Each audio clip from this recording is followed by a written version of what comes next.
United Urdu news में आप तमाम का खैर मकदम है।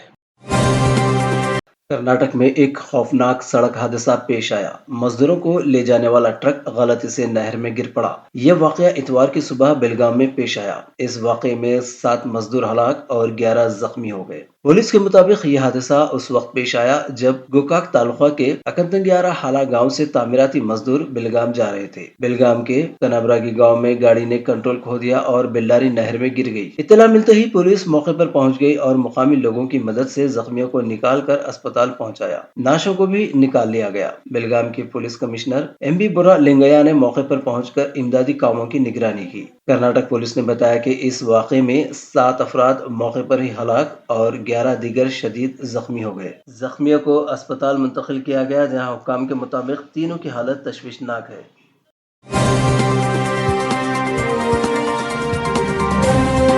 हमारी हिम्मत अफजाई के लिए इस चैनल को सब्सक्राइब करिए, वीडियो को लाइक करिए और शेयर करिए।